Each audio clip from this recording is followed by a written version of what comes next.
Bienvenue sur DMG TV, les histoires mystiques. Tu es nouveau sur la page, n'oublie pas de t'abonner, de laisser un commentaire, de liker et de partager. Tu veux raconter une histoire? Il y a un numéro à l'écran là sur le plus 237 655 81 90 17. Envoie ton histoire et on va jouer ici sur YouTube, Facebook et TikTok. On poste tous les jours sur YouTube à 12h00. La chaîne YouTube c'est DMG TV.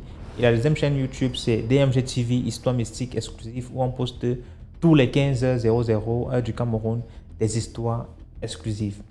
Voilà, je vous invite à vous abonner partout, Facebook, YouTube, TikTok pour nous suivre. Et voilà, on fait le direct tous les mercredis et vendredis à 20h00 sur TikTok qui est toujours DMG TV. Partagez, commentez ce qu'on fait, c'est pour sensibiliser. Ça ne coûte rien de nous donner un peu de force avec juste un like. Voilà, merci beaucoup. Écoutons la première histoire. Bonsoir DMG, bonsoir à toute la communauté. Vraiment, tes vidéos nous sensibilisent nous tous, peu importe de quelle nationalité nous sommes. Je suis un jeune Camerounais qui vit précisément ici à Douala. Je fais actuellement dans le câble. Mais l'histoire que je vais vous raconter, c'est moi-même actuellement. Et elle est un peu longue, excusez. L'histoire commence donc en 2017, à la Sonnelle Lobaba 2017. J'étais en train de travailler mon patron, je vais taire son nom, mais ceux qui connaissent la Sonnelle à Lobaba, après le jardin Lobaba, ceux qui connaissent l'endroit. Peut-être qu'ils peuvent même se souvenir qu'il y a quelqu'un qui était mort là-bas, puisque c'était moi. Mais je vais essayer de vous raconter rapidement. Comme je le disais donc, en 2017, à la Sonnelle Lobaba, en face là-bas, il y a un bar. Ce bar-là, j'étais en train de travailler en bas avec mon patron. Il était en bas. Quand je suis monté sur le poteau, il y avait les câbles des clients, comme sur un câble, pour ceux qui connaissent les câbleurs là. Il y avait les câbles qui étaient brûlés, qui partaient chez les clients. C'était 5 câbles, donc 5 clients qui étaient sur ce poteau en question. Nous, comme on branche souvent il y a souvent nos appareils qui viennent avec la tension pour alimenter nos appareils. Donc le courant, non, qui marche par les RG11, c'est comme ça qu'on appelle ça. Pour alimenter nos amplificateurs, c'est comme ça qu'on appelle aussi ça. Maintenant, je n'ai pas compris puisque à cette année-là, j'étais encore novice. Donc j'étais un apprenti. Je ne connaissais pas. J'ai essayé de refaire comme j'ai pu faire, donc refaire ce qui était brûlé. On appelle ça chez nous Mangamba.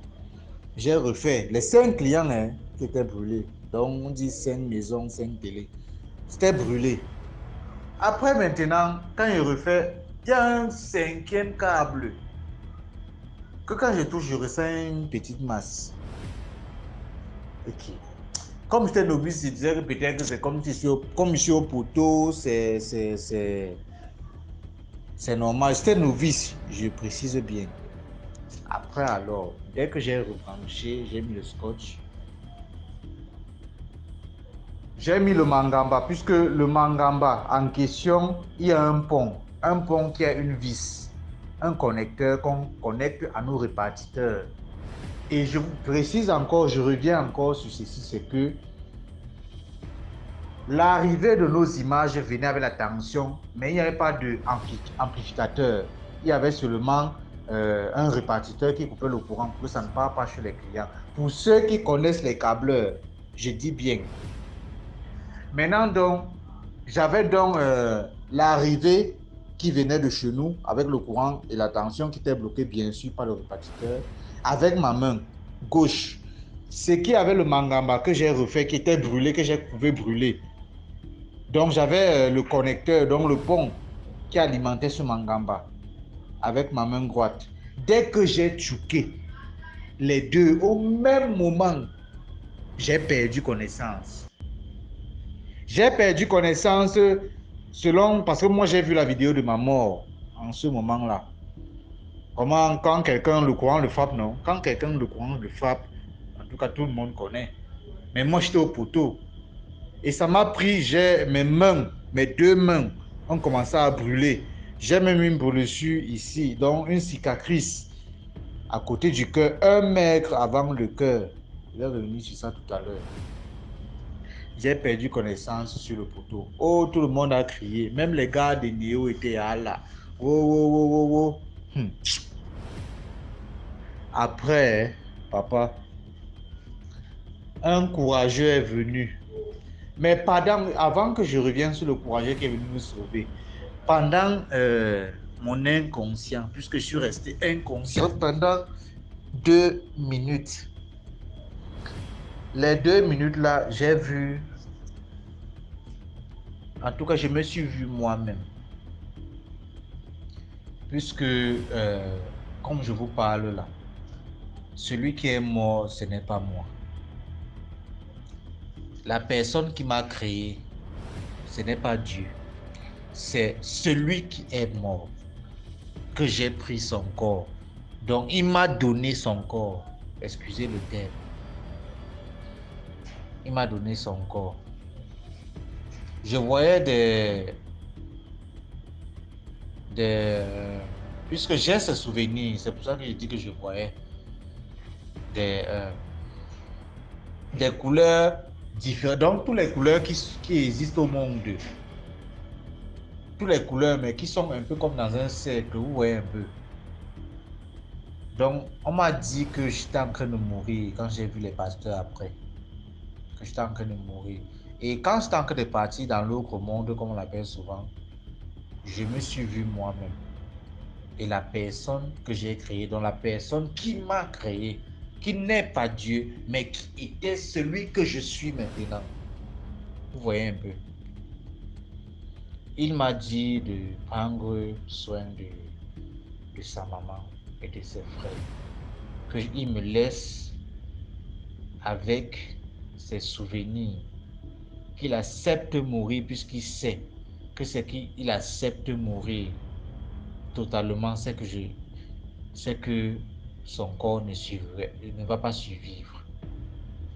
Et comme j'étais là, comme il m'avait créé, et je précise ceci, avant que cet accident ne se passe, quand il avait un problème, on causait en tête. Et j'étais un peu comme ça. Donc je suis sa conscience. En tout cas, c'est pas les blagues DMG. C'est la vérité. C'est la vérité. Et je demande conseil à tous ceux qui écoutent ce voice. Que maintenant, en tout cas, la vie que je suis en train d'amener avec le corps de celui qui m'a créé n'est pas bien. Je ne peux pas expliquer tous les détails. Mais ce n'est pas bien, je ne suis pas fier. Il est mort. Sa maman n'est pas fière de moi. Je n'honore pas tout. Je ne vis pas bien. Je travaille, j'ai la force. Donc j'ai tout pris de lui. Mais je ne sais pas comment il peut vous dire ça. Je ne sais pas. Après que cet accident s'est produit, un courageux est monté sur l'échelle. Il m'a porté. Il m'a mis au sol. Quand il voulait essayer de m'enlever les habits puisque portait les shorts et tout ça, les chaussures, et une culotte noire avec un t-shirt. Il m'a enlevé les chaussures, je me suis réveillé au moment là. C'est un cercle que quand tu cries, tu ne vois personne, tu entends ta seule voix. Le cercle là, il y a seulement les couleurs, donc toutes les couleurs que toi-même, toi et moi, on peut imaginer. Donc, c'est un peu ça. Vraiment. La morale de cette histoire, c'est que vraiment, pour cette partie-là, je n'ai rien à dire. Même comme j'ai dit que la morale de l'histoire, excusez le terme, je n'ai rien à dire. C'est vous maintenant qui devez me dire, s'il vous plaît. Parce que où je suis là, je ne sais pas où est ma vie. Vous ne savez pas comment je vis. Quelqu'un m'a donné sa vie. Lui, il a accepté mourir. Je suis sa conscience. il m'a vu avant de mourir. Donc s'il ne me voyait pas, c'est que son corps que j'abrite en ce moment, c'est qu'il a enterré depuis. Et il a pleuré pour que je puisse prendre sa place, alors que je pouvais aller aider une autre personne. Mais il ne sait pas pourquoi, depuis que j'ai pris son corps, depuis que j'ai pris son corps, depuis que j'ai pris son corps, je ne vois plus. Je ne vois plus bien. Je ne vois plus bien DMG. Je ne vois plus bien. Je ne vois plus bien, car je ne vois plus bien. Je demande seulement qu'on puisse me conseiller.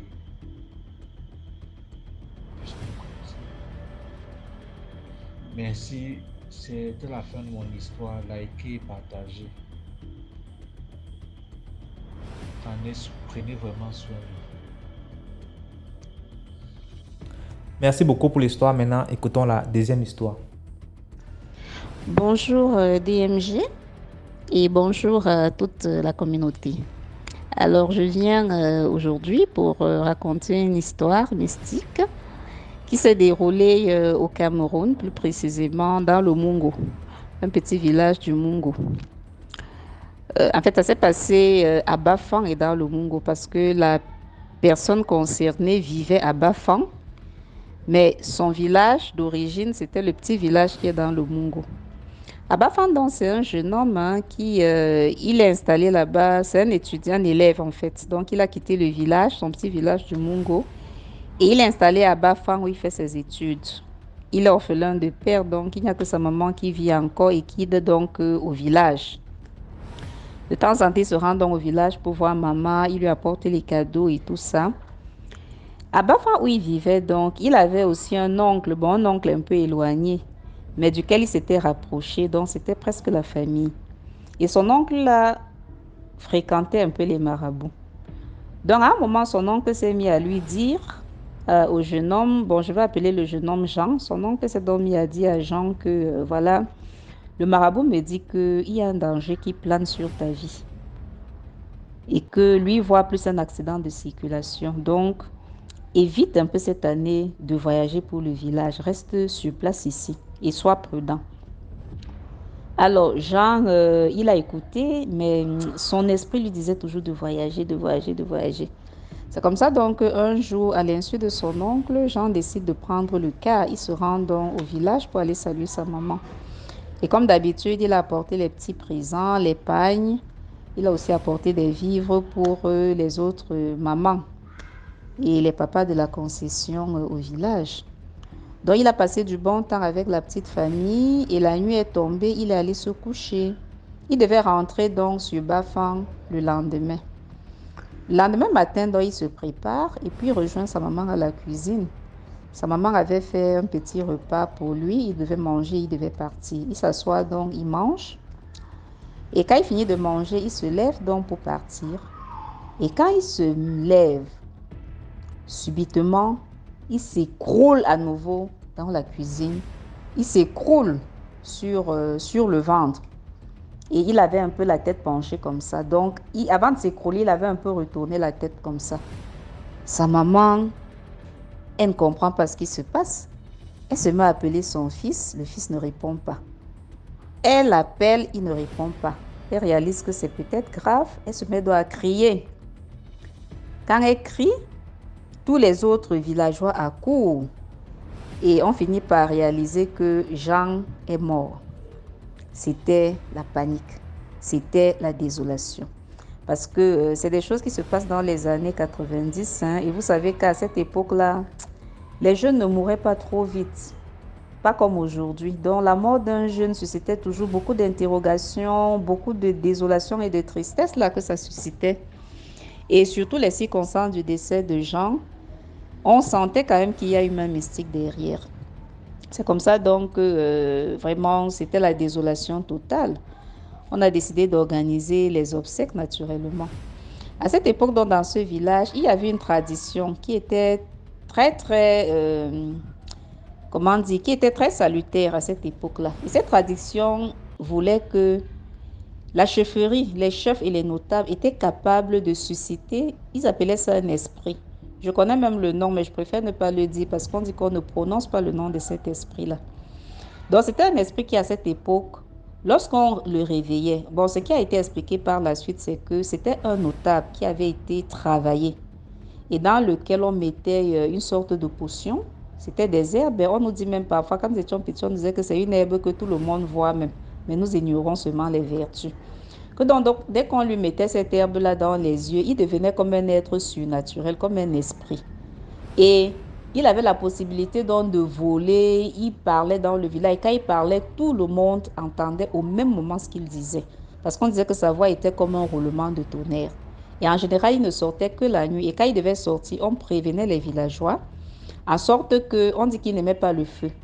Donc vous devriez, à l'heure où il est censé sortir, éteindre toute source de lumière. Toute source. Il y a eu des histoires, des anecdotes qui ont été racontées, comment s'ils voyaient la lumière quelque part, ils pouvaient jeter un sort, une maladie. Comment des gens dans leur chambre se sont retrouvés projetés dans les champs parce qu'ils avaient désobéi. Bref, il y a beaucoup d'anecdotes comme ça qui sont réelles parce qu'elles nous ont été contées par des personnes fiables. Donc, c'était un esprit qui, on le sortait généralement quand il fallait faire une annonce concernant le village. Peut-être sur l'avenir, sur les sinistres qui menacent le village et pour lesquels contre lesquels il faut se prévenir.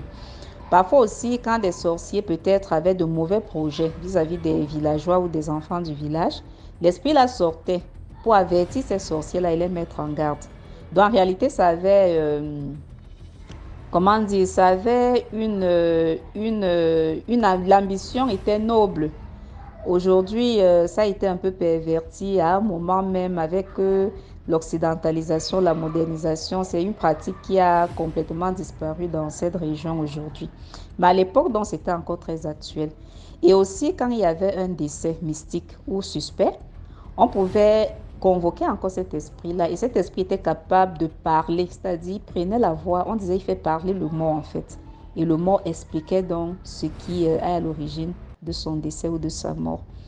C'est comme ça donc, suspectant que la mort de Jean était bizarre, on a donc décidé de faire parler son corps en convoquant cet esprit. Et pendant donc la veillée mortuaire, l'esprit s'est donc mis à faire parler le corps. Donc parler avec la voix de Jean. Et qu'est-ce que Jean s'est donc mis à expliquer, le défunt? Il explique que quand il était à la cuisine avec sa maman, quand il s'est levé pour dire au revoir à sa mère, il a ressenti un coup violent de gourdin sur la nuque. Et avant de s'écrouler, il s'est retourné. Quand il s'est retourné, il a aperçu son oncle. Alors, ça, c'est un autre oncle du village, pas celui de la ville. Un oncle rapproché du village. Il a aperçu son oncle qui tenait un gourdin dans la main. Donc, c'est son oncle qui venait de lui asséner ce coup-là, le coup fatal. Et derrière son oncle, il dit qu'il y avait une longue file de personnes encore. Et il a cité les noms de quelques visages qui lui sont revenus. Et il disait que ce sont les prochaines victimes de l'oncle. Que donc, c'est son oncle qui l'a tué. Quand il a fini de parler, la colère s'est emparée de tous les villageois, les jeunes. On a attrapé l'oncle, parce que l'oncle était aux obsèques, assis au devant de la scène, et il pleurait même plus que tout le monde. Les jeunes l'ont tabassé. Finalement, il s'est retrouvé obligé d'avouer.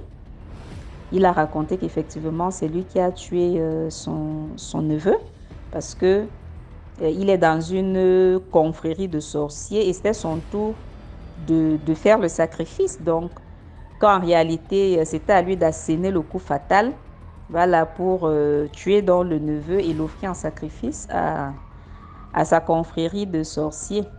Et que tous les gens que Jean aurait cités, que tous ces gens-là, effectivement, sont sur sa liste et ça aurait été les prochaines victimes.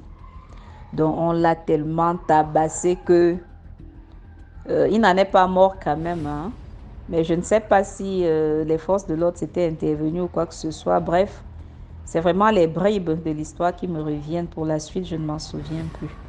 Mais c'est une histoire que j'ai voulu raconter aujourd'hui, déjà pour tirer quelques leçons. D'abord que c'est regrettable qu'aujourd'hui, dans nos traditions, il y ait ces traditions-là qui avaient un but positifs finalement pour la société villageoise et qui aujourd'hui, à cause de la modernisation, ont complètement disparu ou ont été complètement transformés et être plutôt utiles au bénéfice de la sorcellerie. C'est vraiment dommage. Mais l'autre leçon aussi, c'est que finalement aussi, le mal ne vient pas de loin.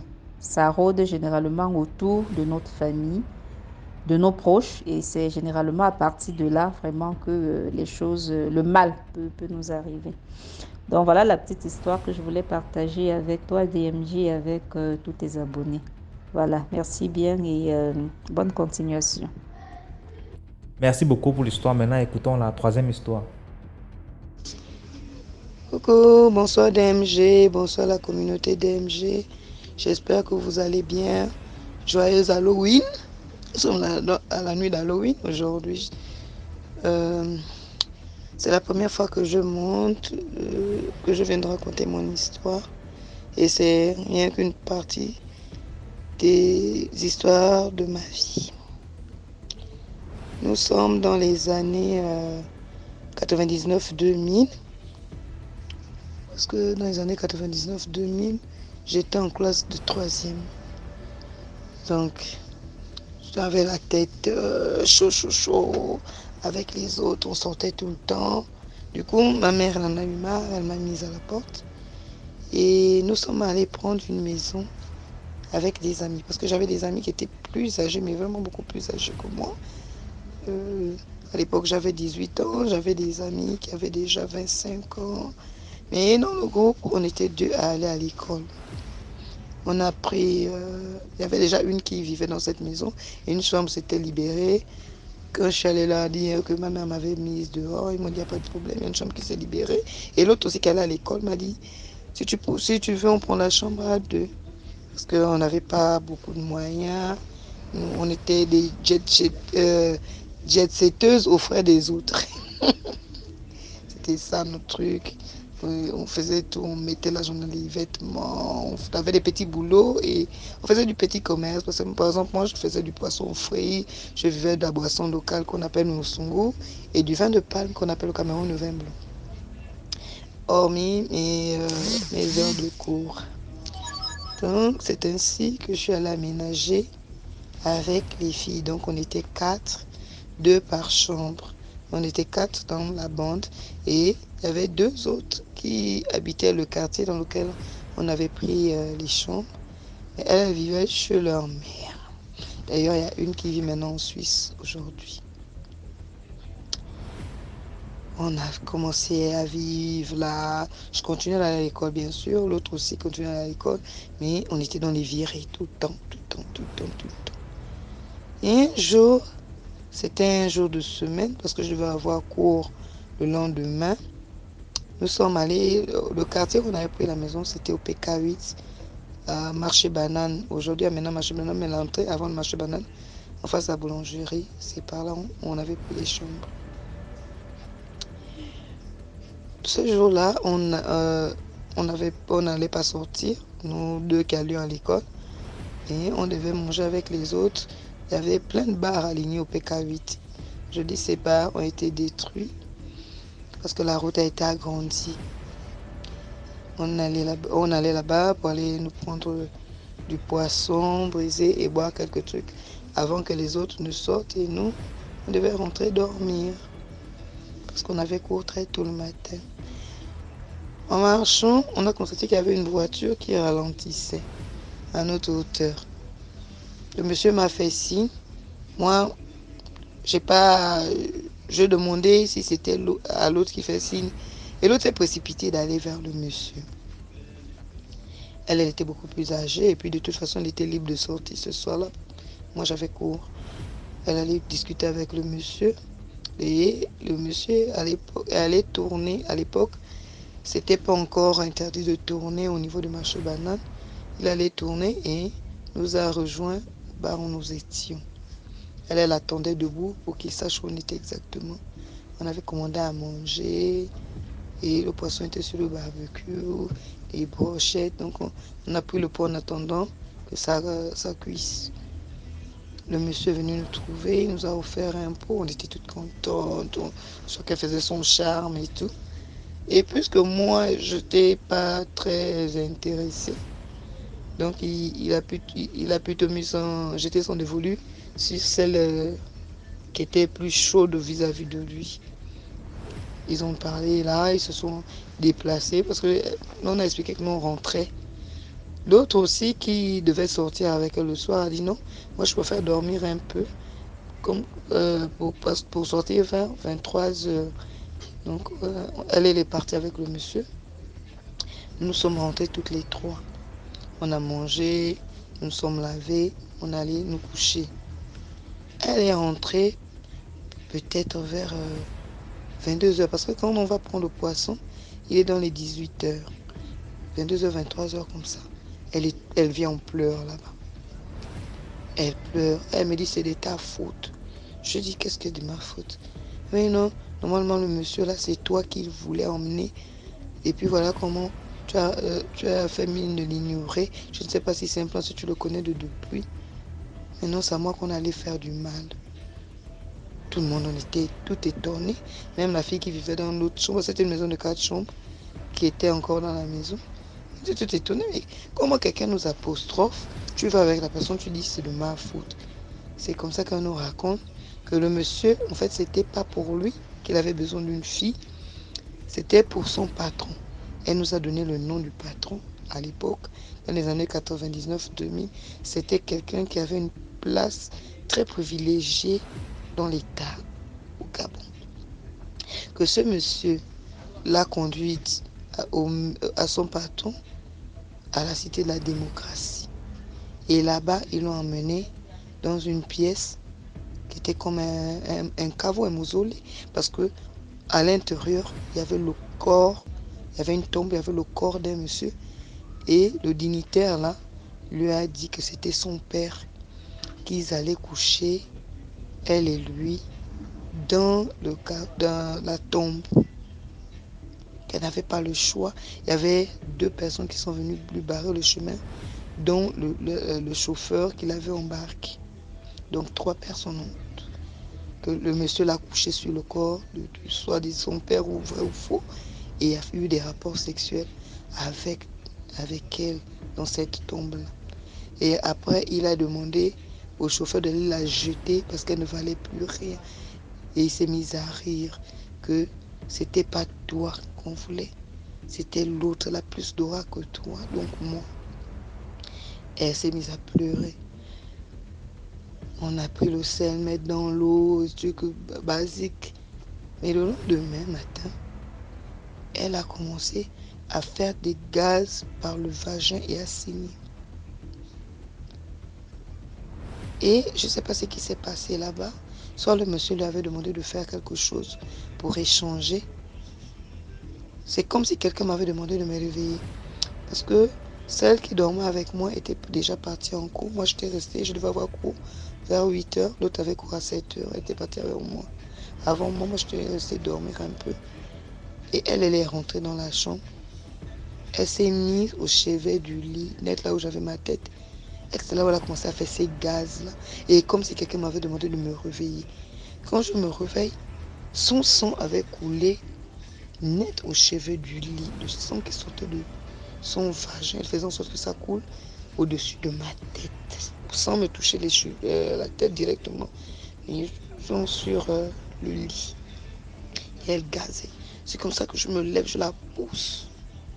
Je lui dis, mais qu'est-ce que tu es en train de me faire? On a commencé à se bagarrer. Les autres filles sont venues. Qu'est-ce que j'explique? Elle est sortie de la chambre sans rien dire, elle est partie. Elle est partie directement prendre une robe cabas dans la chambre dans laquelle elle dormait avec l'autre. Elle a pris son sac, elle est partie. 2-3 jours plus tard, j'ai commencé à faire des cauchemars. On m'attaquait, un vieil homme, tout la bougie, voulait avoir des rapports avec moi. Elle n'était toujours pas de retour. Ce n'est pas l'époque où il y a le téléphone. Ma mère est venue. Ma mère ne savait pas là où je vivais. Ma mère est venue me chercher. Elle a pris un petit qui savait là où j'habitais parce que j'avais montré à quelqu'un dans le quartier qu'au cas où, on ne sait jamais. Le petit là, emmené maman, montrer la maison. Ma mère est venue me dire qu'est-ce qui se passe, tu es venu te mettre dans quoi? Il y a quelqu'un qui t'a promis un sacrifice pour échanger sa vie contre la tienne. Parce que tu as fait une rencontre avec quelqu'un, mais une de tes amies est partie à la place. C'est comme ça que je raconte à ma mère, oui, voilà ce qui s'est passé et tout et tout. Elle me dit, l'autre c'est où? Je dis non, depuis le jour où elle a voulu faire, elle est partie. Elle me dit en ce moment, ils sont en train de faire les pratiques sur toi. Elle essaie de faire les pratiques sur toi. Elle est au Cap avec les gens là. Prends tes trucs, on s'en va. J'ai pris mes choses, les autres filles m'ont aidé à les mettre dans le taxi. J'avais pas grand chose, j'ai laissé le matelas là-bas. J'avais seulement, on avait acheté le matelas et le lit en commun, donc je ne pouvais pas ramener. J'avais déjà ça aussi à la maison. J'ai pris seulement mes petites affaires, mes habits, mes papiers, mon sac d'école. Je suis repartie avec ma mère. Ma mère m'a emmenée sur la route chez une maman là, directement, me fait passer un rite de chez nous qui est terrible. Souffrance de ça, tu ne peux pas. C'est de par ce rite-là, eux, ils étaient en train de faire leurs choses là-bas. Par ce rite-là, j'ai vu tout ce qui s'était passé. En fait,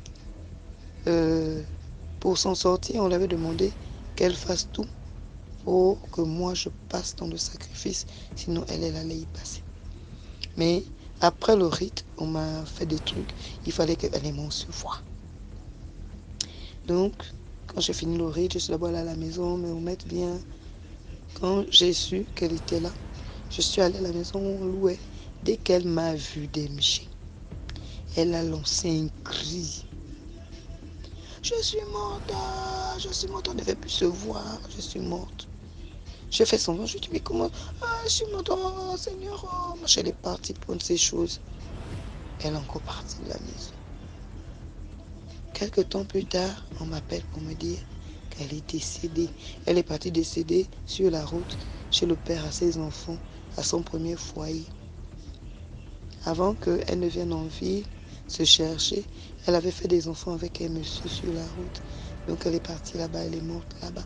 Et ce qui s'est passé qui était terrible, qui confirme la thèse du mysticisme, c'est que 1 ou 2 mois avant, on a tous passé des tests de dépistage. On avait tous passé des tests de dépistage. Elle était négative. Mais le père à ses enfants dit qu'elle avait le VIH. Elle avait fait les symptômes. Peut-être, on ne s'est pas de vue après la dernière fois où nous sommes vus qu'elle a fait là.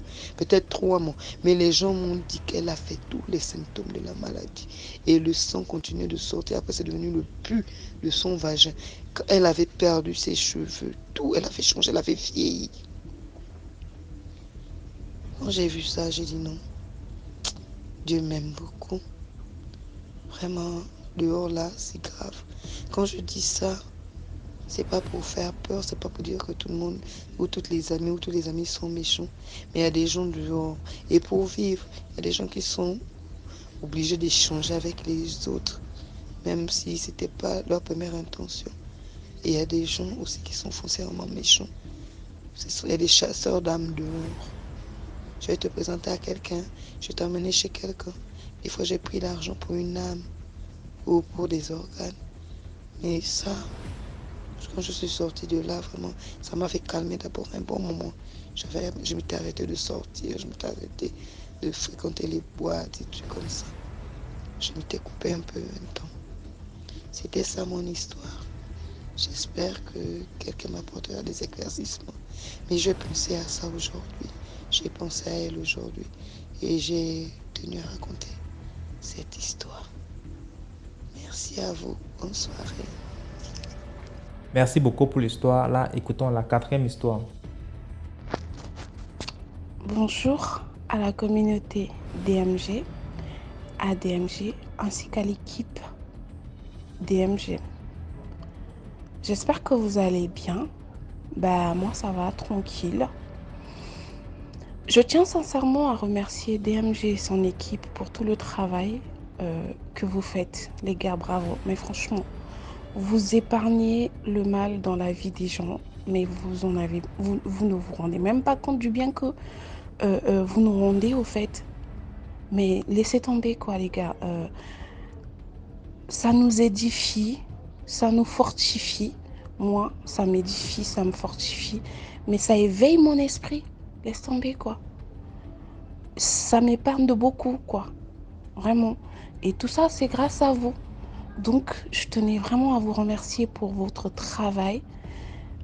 Bravo, vraiment. Alors, je viens de Congo-Brazzaville. Je préfère m'abstenir à ça. Rester. Donc, du coup, je viens de Congo-Brazzaville et tout.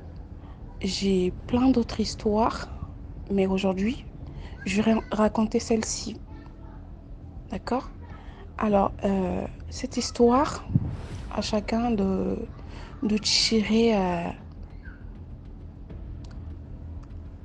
la leçon à l'intérieur. Sa leçon. Ok? Moi, en tout cas, c'est mon histoire. Alors, je l'ai vécu. J'étais jeune à l'époque, je suis toujours jeune, hein, donc, mais c'est quand même l'époque parce que j'avais quoi, 17 ans? J'avais 17 ans et que voilà, j'étais un peu difficile, hein, c'est-à-dire que j'étais trop carrée, catégorique et tout dans mon comportement, dans mes faits et autres. Du coup, ça faisait en sorte que voilà, que les gens ont un peu peur de moi, c'est-à-dire mes proches dans la maison.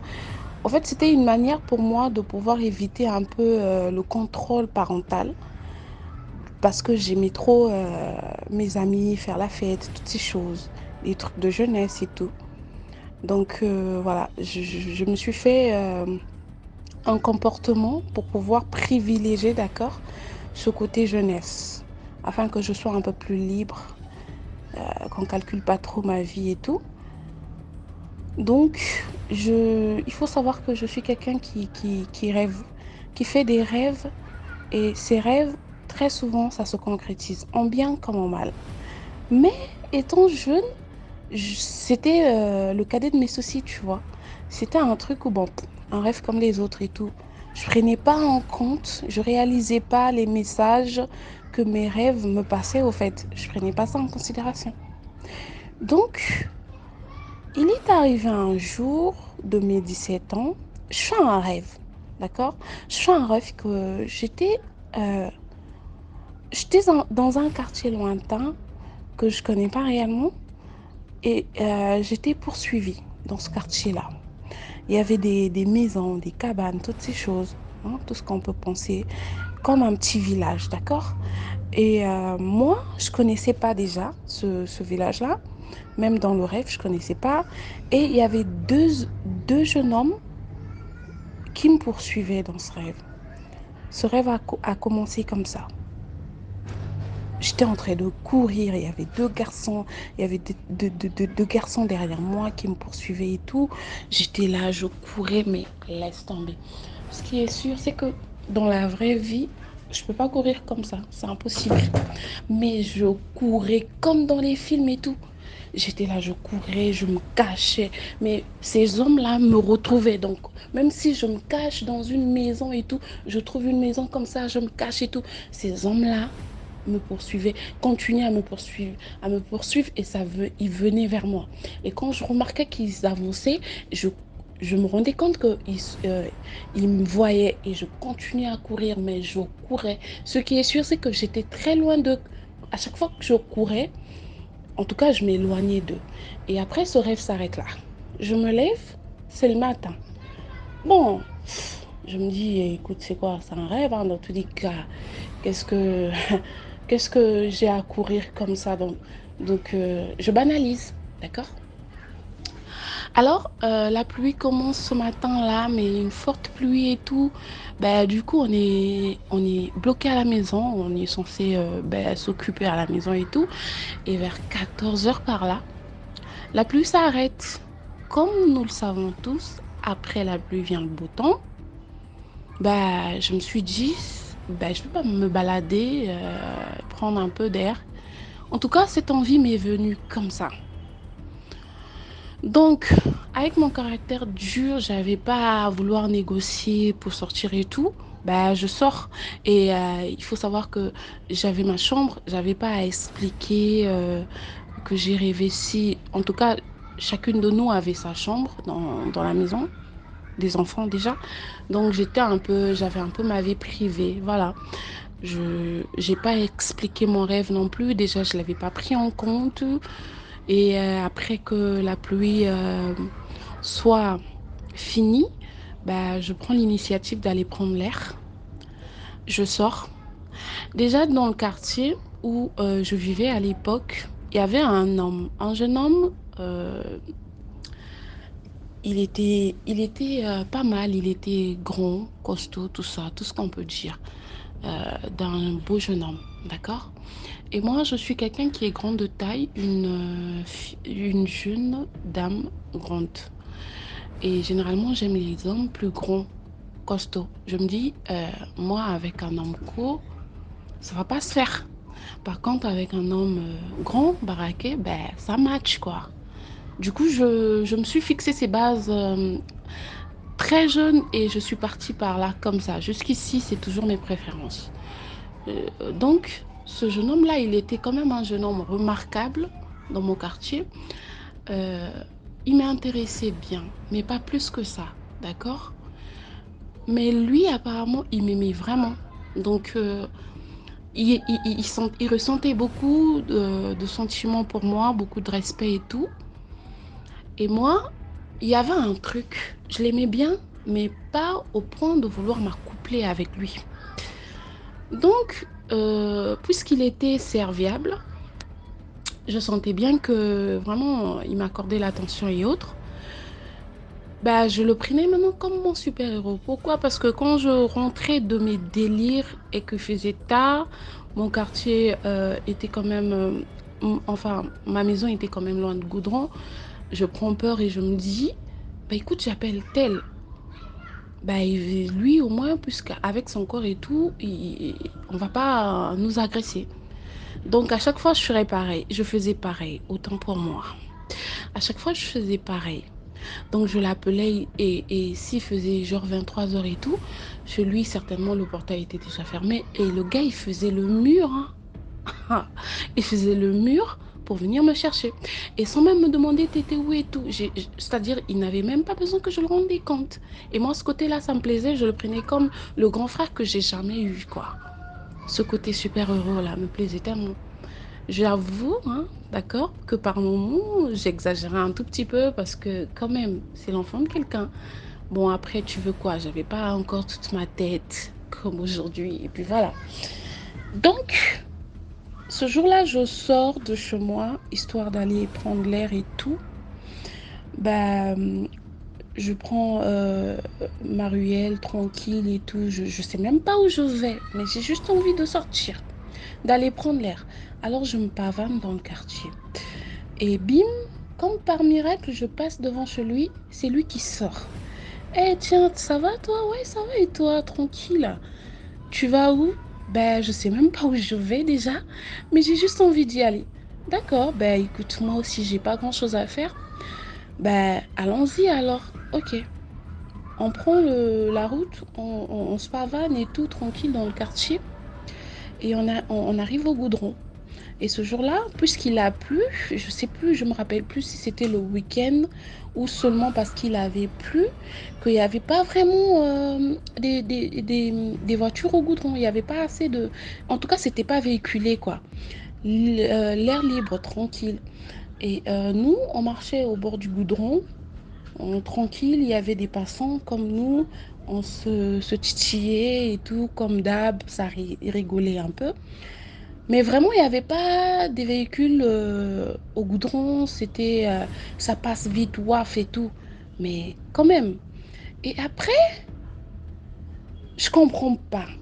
Bim, moi j'étais déjà du côté du Goudron et lui il était un peu de l'autre côté, mais on parlait, hein, on marchait ensemble, mais moi j'étais du côté du Goudron. Donc ce qui me séparait du Goudron, c'était le petit caniveau. Donc c'est ça qui me séparait un peu du Goudron. Mais sinon moi je marchais du côté du Goudron. Je ne sais pas si vous arrivez à comprendre le scénario. En tout cas c'était ça. Alors marchons, marchons, marchons. Il n'y avait pas assez de voitures ce jour-là. Bim, on entend le son d'une voiture qui, genre, venait, mais vite, vive allure, genre.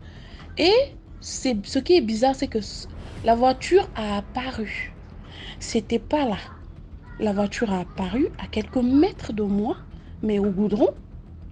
Elle était noire, mais des vitres noires et zéro manipulation, je sais pas comment vous appelez ça. Matriculation, quelque chose comme ça. Donc zéro ça. Donc la voiture, elle était bizarre, mais c'était une grosse voiture, hein. Une grosse voiture, toute noire.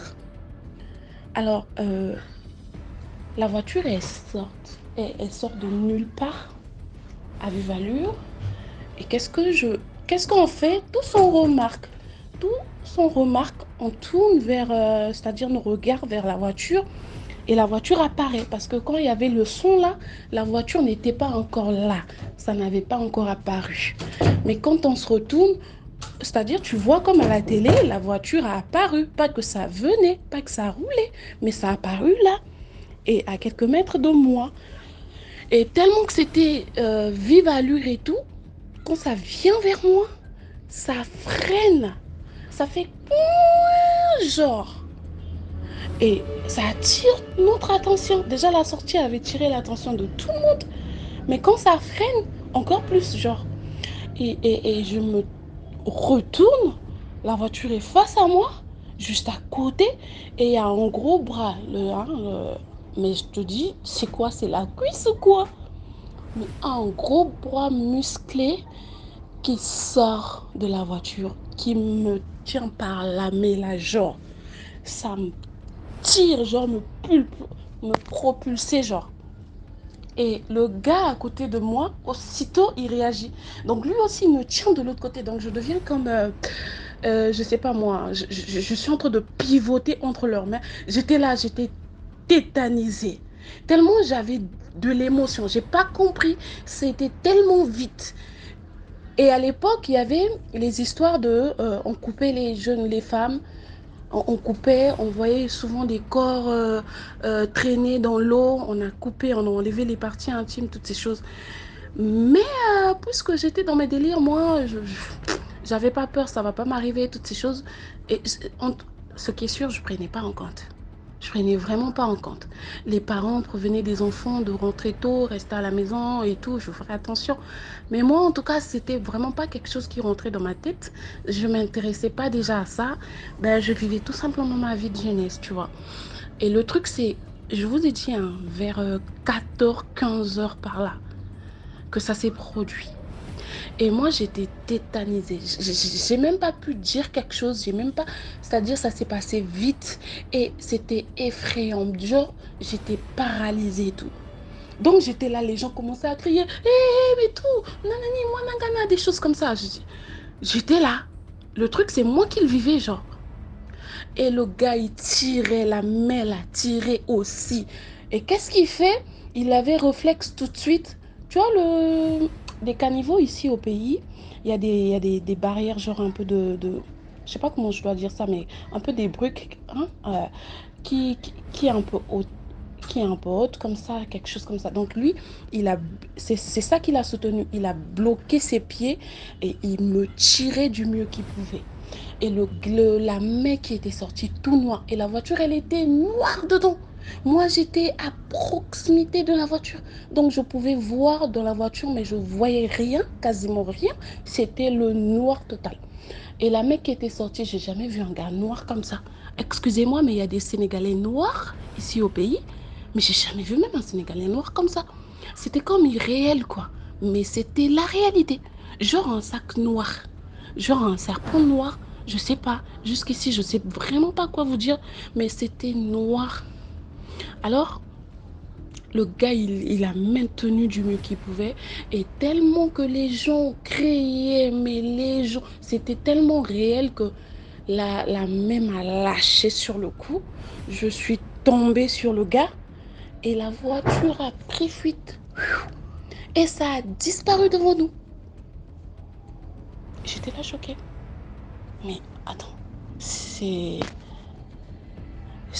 la réalité ou je viens de rêver, cauchemar, je sais pas. Dans ma tête, genre, j'étais pas... C'est-à-dire, je sentais que c'était moi, c'était mon corps, mais je savais même plus si j'étais là-dedans. Je savais même plus. Donc, les gars, l'histoire, c'est que c'était vraiment mon super-héros. Donc, ce jour-là, si ce gars-là m'avait pas proposé de m'accompagner, je ne serais plus là pour vous expliquer mon histoire. Je serais peut-être apparue dans un monde quelconque parce que la voiture avait apparu et a disparu. Donc, leur mission, c'était de venir me chercher. Et moi qui ne priais pas assez, je sais pas si... Je sais pas. Mais quand je vous parle là, j'ai toujours la chair de poule. Et maintenant, les histoires comme ça, on en entend partout. Et je me dis, il y a des personnes qui vivent ça et qui n'ont pas eu assez de chance comme moi, qui ne sont plus là. Et je sais pas, ils deviennent qui? Qu'est-ce qu'ils font à ces gens-là? Donc, vraiment. Et ce qui est bizarre, c'est que ce n'est pas ce jour-là que j'ai pris compte de la gravité de ce qui venait m'arriver. Je vous jure que j'ai continué à vivre ma vie comme si c'était pas moi, comme si j'ai jamais vécu ça, j'ai même pas entendu. C'est-à-dire, nada quoi, genre. Je vivais ma vie tranquille, genre... Ce n'est qu'au fil des temps, avec prise de conscience de certaines choses, avec plus de maturité que quand l'histoire me revient, je me dis, non mais tu es grand. Oula, Dieu me connaît. Je serais où aujourd'hui? Et dire que je suis maman d'une fille. Si j'étais partie, elle ne serait pas venue dans ce monde. Donc toutes ces choses. Non mais je bénis cet homme. À chaque fois que je pense à l'histoire, je bénis cet homme parce que c'est grâce à lui que je suis là et que Dieu m'a épargné à travers cet homme. Et dire que si je l'avais abandonné ou je l'avais dit, écoute, tu me plais pas, je ne veux pas sortir avec toi, nanani, blablabla, ben, je serais peut-être pas là. Enfin, tout ça pour dire que des gens qui ont la grâce de rêver et que des rêves coïncident avec la réalité, très souvent, prenez en compte vos rêves. Il y a d'autres personnes ici qui sont parties parce qu'ils n'ont pas eu des signaux, ben, ils n'ont pas été prudents. Ils sont partis par peut-être naïveté ou quoi que ce soit. Mais nous autres qui ont la chance d'avoir des rêves qui nous révèlent certaines choses, de nous prévenir, toutes ces choses, faisons attention à ça et prions. Quand tu fais un rêve, que même ton esprit, en te réveillant, te signale que ce rêve-là, fais attention à ça, prends le soin de prier. Quand tu pries, je pense que Dieu renforce ta force et te protège encore plus. Mais quand tu pries pas, ben, ça peut peut-être arriver, ça peut voir le jour, ça peut se concrétiser tout simplement.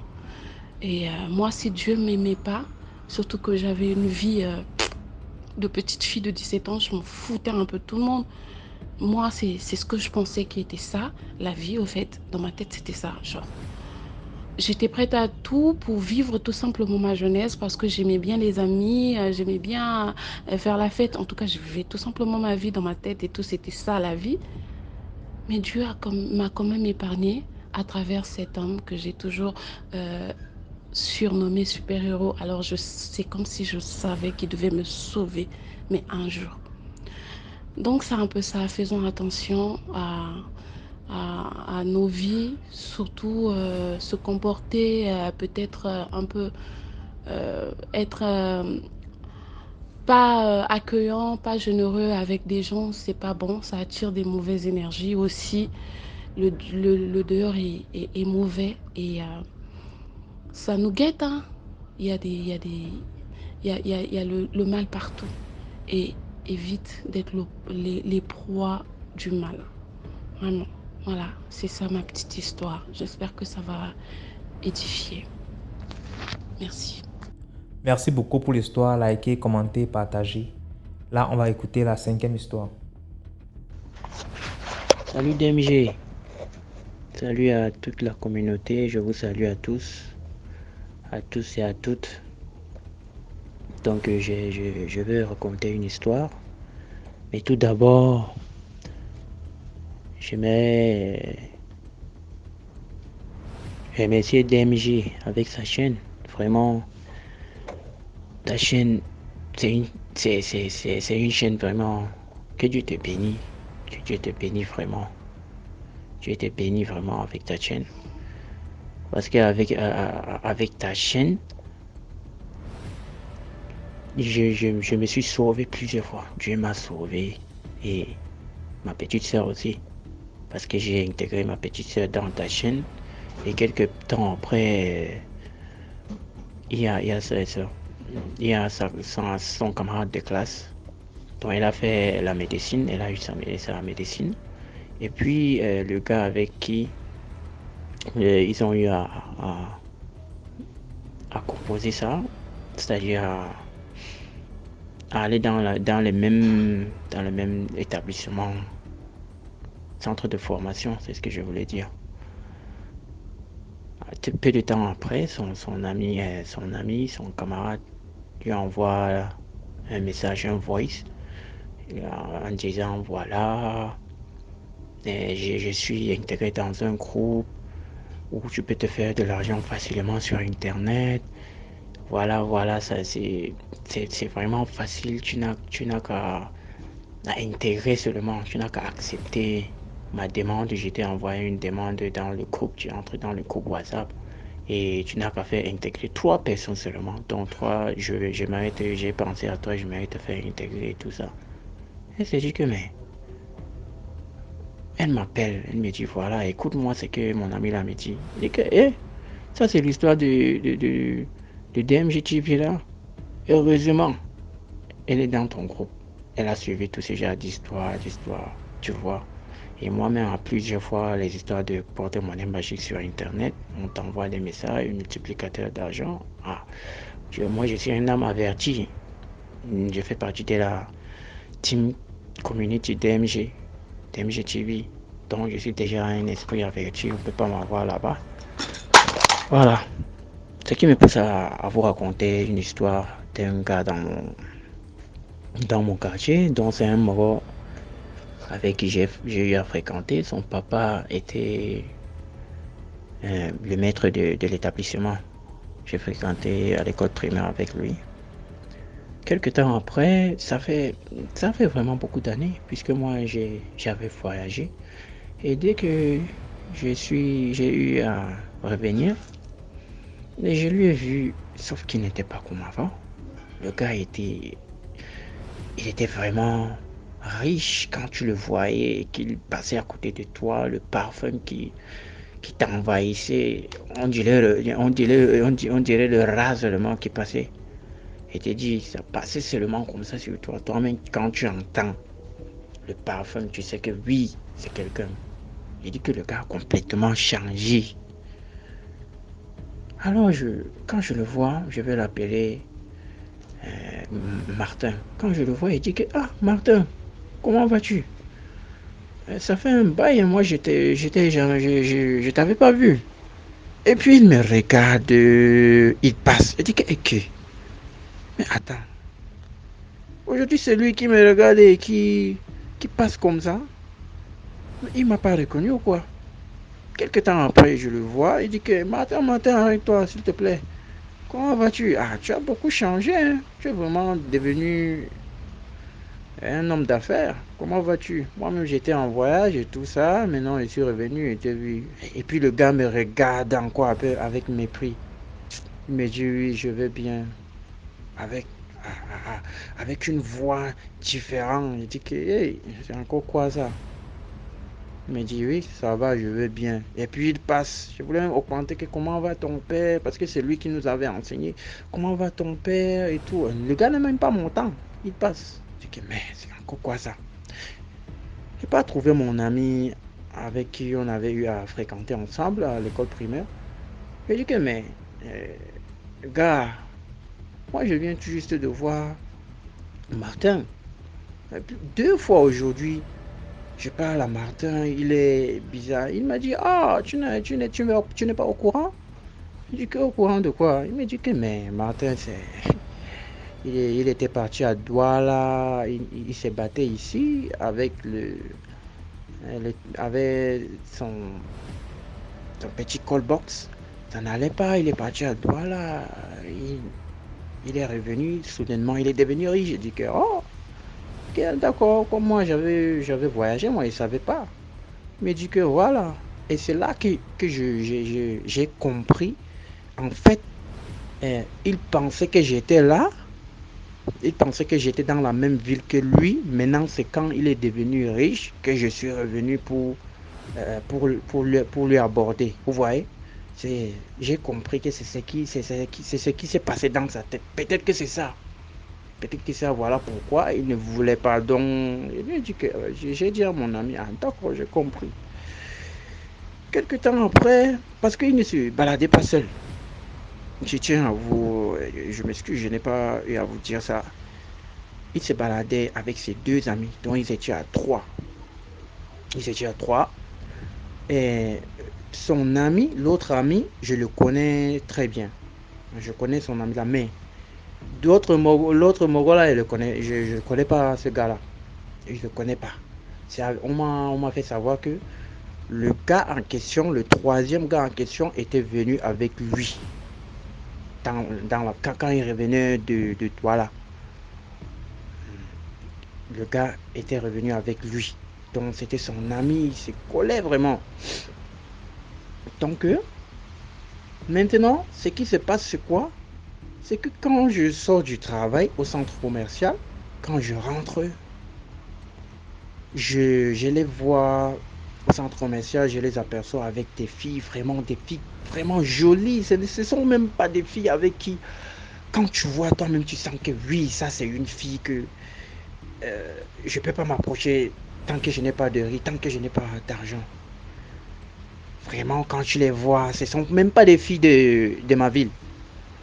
Alors comme ça, et ce qui est perturbant, c'est quoi? C'est que quand je passe à chaque fois, je vois les filles manger des poulets brisés et tout, mais eux, tous les trois, tout ce qu'ils mangeaient, c'était quoi? C'est qu'ils mangeaient, ils buvaient le jus de 250, le petit jus de 250 avec les arachides. Les arachides, ce n'est que ça qu'ils mangeaient. Tous les trois gars. Martin, ses 2 amis. Maintenant, il dit que c'est quoi ça? Parce que bon, quand quelqu'un a l'argent, il peut manger ce qu'il veut, mais à chaque fois, parce que eux, chaque soir, c'est leur. Ils ont l'argent, parce que ça, quand tu as l'argent, il n'y a pas de week-end pour toi. Chaque jour, c'est la fête. Et que quand je rentre du boulot, ce n'est que ça. Il dit que, mais c'est quoi ça? Vu qu'il ne veut même pas me parler, quand je le vois, je passe seulement. On se voit droit dans les yeux. Martin me voit. Mon ami d'enfance, quand j'ai eu il me voit, il enlève les yeux. Il dit que d'accord, je passe, je le vois, je passe. Mais à chaque fois, ce n'est que arachide, petit jus de 250. Il dit que, mais c'est encore quoi ça? Je ne peux pas voir mon ami, son ami. Donc le gars là, mon ami à moi là, c'est aussi son ami. Donc c'est un ami en commun. Il lui dit que, mais attends, quand je passe au centre commercial, voilà ce que Martin mange avec les jolies filles avec qui je le vois. Et eux, ils changent des filles comme si vraiment les gars là changent des filles. Tu ne peux pas les voir avec les filles plus de les 2, 3 mois, 4 mois. Non. À chaque fois, ils changent seulement des copines. Il me dit que, mais tu n'es pas au courant. Il dit que non. Il m'a dit que eux, voilà ce qui se passe avec eux. Le truc, c'est quoi? C'est qu'ils sont dans l'histoire de porte-monnaie magique. Voilà pourquoi moi, je me suis reculé de notre ami Martin. Sans te mentir, moi, je ne suis pas avec lui. Toi-même, tu as constaté le pourquoi je ne suis pas avec eux. Parce que ils m'ont expliqué certaines choses. Puisque nous étions vraiment amis, il m'a expliqué certaines choses. Et moi, je lui ai dit que non, j'ai reculé. Puisque j'ai vu des choses, l'histoire de porte-monnaie magique sur Internet, les gens qui devenaient fous et tout ça. Moi, je lui ai dit que non. Voilà qu'il me raconte que eux, voilà ce qui se passe avec eux. C'est-à-dire, ils ne mangent pas plus de 350 dans leur argent. ils ont de l'argent, mais manger par jour 350, pas que ça dépasse 350. Donc ça veut dire que ils achetaient les petits jus de 250 avec les arachides peut-être de 100 francs ou bien de 50. Donc chaque jour 350 dans l'argent de porte-monnaie magique là. Donc ils pouvaient s'acheter tout. Quand tu les vois, le vêtement, quand tu vois les gars là, c'est eux qui faisaient, qui battaient tous les records d'habillement dans notre ville, les trois. Sauf que mon ami m'a fait savoir ça. Il a dit que voilà pourquoi moi je t'ai expliqué. Et quelques temps après, pour ne pas être long, donc quelques temps après, son deuxième mourant là, il décède. Quelques temps après, le gars décède. Je dis que mais qu'est-ce que c'est que ça? Son troisième ami qui était venu avec lui de Douala disparaît complètement. On ne le voit pas. Maintenant, il est tout seul. Depuis que son ami là est décédé, il est devenu calme, sérieux. Tu ne le vois pas avec les filles. Il est revenu. Maintenant, il fait dans son petit call box là. Déjà, il a l'argent, mais il ne s'achète plus d'habits. Il est devenu calme. Il est devenu malheureux. Quand tu le vois, tu sais qu'il n'y a pas de bonheur.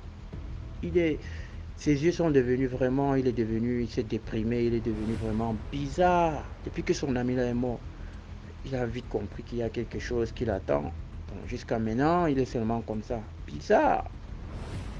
Donc, la morale de l'histoire, c'est que c'est à vous aussi de tirer.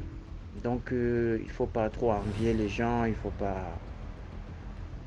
pas se fier avec des amis, certains amis, parce que ce qui fait en sorte que on plonge nos mains dedans, c'est parce que quand tu as envie de quelque chose, les gens ne comprennent pas. L'argent est comme par exemple quelqu'un d'affamé qui n'a pas mangé plusieurs jours et que tellement il a envie de manger, tu lui dis maintenant il va te donner le poulet braisé, mais sauf que tu vas manger chaque jour le poulet braisé jusqu'en... Et si tu es d'accord, tellement il a faim, il dit que oui, je suis d'accord, le poulet même depuis quand même je mange ça. Donc le poulet, on peut prendre le poulet comme de l'argent, à la place de l'argent. Maintenant, quand on te donne, tu manges jusqu'à ce que tu te fatigues même du poulet là. Tu te fatigues. Maintenant, tu vois même la cuisse. Tu veux même croquer ici. Tu changes. Tu dis que non. Tu croques là-bas. Maintenant, tu dis que tu veux changer la nourriture. Tu te dis que non. C'est ce que je t'avais dit. Tu vas seulement manger ça. Maintenant, tu en as marre de ça. Tellement, lui-même, tu es fatigué de manger ça. C'est exactement avec l'argent. Au début, tu en as besoin. Tellement tu as besoin. Tu veux faire ça, oui. Tu es prêt à donner tout pour avoir de l'argent. Tu dis oui. Tu es prêt, tu dis oui. On te donne de l'argent maintenant. Quand on te donne des conditions, tellement tu vois, les conditions ne marchent pas comme. On te donne des conditions bizarres que tu ne dois pas faire ceci. Quelque chose de normal, mais tu ne peux pas le faire. Tu ne peux pas sortir avec une fille comme toi. Au début, tu peux même trouver que ça c'est normal. Tu pars, à un instant donné, tu vois que non, tu ne peux même pas accepter ça. Derrière même l'argent, tu as tellement acheté tout ce que tu veux avec. Tu n'as pas acheté quoi? Rien. Maintenant, tu commences. Un jour, tu auras marre. Aujourd'hui, là, je vais coucher avec une fille. Ça gâte. Et tu rates la condition une seule fois. Tu vois. Donc, ce genre de choses, les gars, donc seulement devant. Merci beaucoup. DMG TV, likez, partagez. Je suis DMG TV depuis très longtemps. J'ai mis beaucoup d'amis dans DMG TV. Et vraiment, prions pour DMG TV. Prions pour ce monsieur. Prions pour notre gars. Vraiment, avec sa chaîne, il nous protège de tous ces gens-là. Parce que maintenant, les gens-là en ont marre de changer d'étape. À chaque fois, vous venez vous raconter des histoires. Le gars s'y a fait comme ça pour me prendre dans sa voiture. Et maintenant, ces gens-là écoute que voilà, il y a quelqu'un qui vient de témoigner. Maintenant, on change de système. Il change de système. Quelqu'un d'autre vient dans DMG TV dévoiler le secret. Maintenant, ils sont fatigués. ils sont affaiblis. Ils se sont affaiblis vraiment. Alors, vous voyez, prions beaucoup pour DMG TV, prions beaucoup pour ces mecs-là et prions beaucoup pour nous aussi. Donc, merci beaucoup. Merci DMG à toutes. Merci beaucoup pour l'histoire. Maintenant, on écoute la 6e histoire. Bonjour DMG, bonjour la famille DMG. J'ai une petite histoire à raconter. L'histoire, voilà, l'histoire se passe au Gabon. Voilà, donc je travaillais avec ma personne, je vais l'appeler comme ça pour qu'on ne essaye pas de la reconnaître. Et un soir au boulot, il y a des clients qui sont arrivés. Donc il y avait une dame avec pas mal de personnes à côté d'elle. Ils sont venus, on les a mis sur, voilà, ils se sont assis. Et c'était ma personne qui était chargée les servir. Et là, elle va vers eux, elle prend les commandes. Et après, c'est la dame qui lui dit Madame, vous voulez quoi? Et la dame lui fait signe de la main de se rapprocher. Et là, elle se rapproche d'elle. Rapproche-toi, rapproche-toi. Et jusqu'à quand elle est vraiment proche, bon, elle se dit qu'à cause du bruit de la musique, c'était une boîte. Voilà, c'était une boîte. Donc, avec le bruit de la musique, peut-être que voilà, la dame, elle ne veut pas trop crier. Quand elle s'approche, la femme lui fait un bisou. Vraiment un bisou surpris à la joue. Elle dit, ah, elle dit, mais madame, pourquoi vous faites ça? Hein? Vraiment, elle est dans tous ses états, elle est triste, elle ne comprend pas. C'est une femme quand même âgée, c'est une belle femme. Une très belle femme. Claire de peau. Mais tu sentais que cette femme avait fait la vie. Hein. Ah oui, elle avait la vie. Elle avait fait la vie, elle a eu une belle vie. Et elle ne comprenait pas en même temps. Elle suait le visage. Jean lui parlait calmement que mais madame, c'est pas bien ce que vous avez fait et tout. Pourquoi vous me faites le bisou, machin et tout. Et là, les gens qui sont à côté ne parlaient pas. Ils ne disaient rien. Hein. C'est les gens qui sont à côté. Oh non, c'est rien. Pourquoi tu vois ça mal et tout? Ben, pour ma personne, elle a aussi vu comme si c'était des trucs de lesbiennes, des trucs comme ça. Elle n'est pas d'accord. Attends, elle est sexuelle la bouche pour dire que c'est sale pour elle, en tout cas. C'est quand même assez... c'est quand même grande.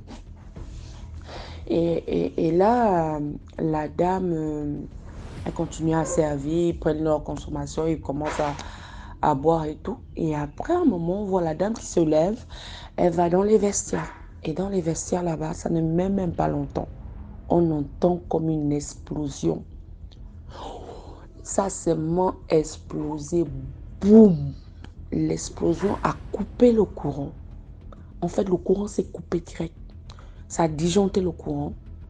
Et là, le patron, nous tous, on se lève pour aller où se trouvait le bruit. Le bruit se trouvait où? Et quand on part avec la torche et tout, vous voyez quand vous attrapez un voleur dans le noir, c'était pareil. On la met la torche comme ça, on vient la trouver. Elle est assise par terre. Elle est mouillée de la tête aux pieds. Vous voyez comme quelqu'un qui a plongé avec tous ses vêtements et tout. Les yeux étaient sortis comme les aubergines. Ah! Et le toilette, oh yo, c'était cassé en petits morceaux. Les petits morceaux comme le bout des doigts. C'était partout. C'était carrément partout dans la salle. Et je précise que la salle, les vestiaires là, il y avait juste le toilette et où on lave les mains. Il n'y avait pas de douche. Comment elle a fait pour se mouiller comme ça? Et tout le monsieur, notre patron, qu'est-ce qu'il était fâché. Il lui dit, c'est pas ici, tu viens faire tes choses, c'est pas ici. Ben, vu la manière dont il lui parlait, on a compris qu'il connaissait la dame en question. Ah, c'est pas ici que tu viens faire tes choses là. Hein? Comment tu peux venir faire ça ici? Et là, il lui dit, tu as la chance parce que tu es une femme, parce que sinon je t'aurais porté main et tout. Et il appelle ses amis, allez, venez la chercher, sortez de mon boîte, sortez. Il les a ramassés là, il y avait un qui voulait parler, il a mis un coup. Et le gars est parti, il était vraiment fâché. C'est là on nous dit non, la dame en question là, c'était pas n'importe qui, c'était une fille qui a frappé ici. On parlait d'elle partout, elle sortait pas avec n'importe qui. Donc elle était en haut, le niveau était haut. Mais quand vous la regardez aujourd'hui, elle était comme quelqu'un qui avait... C'était les démons qui étaient dans son corps. Comme quelqu'un qui ne peut pas se retenir. Elle était... Le regard comme si elle était habitée par des démons. Mais quand vous la regardez, c'était une belle femme. Belle femme, grande taille. Quand vous la regardez comme ça, malgré que voilà, vous sentez qu'elle est vers la trentaine ou quarantaine, ou là, je ne sais pas quel âge, mais ça se voyait quand même que ça c'est une belle femme qui a fait la belle vie et tout. Mais elle était bizarre, elle était comme quelqu'un qui était habité par des démons et tout. Et après ça, nous on est rentré à la maison. On est rentré avec ma personne, on allait dormir. Et le matin,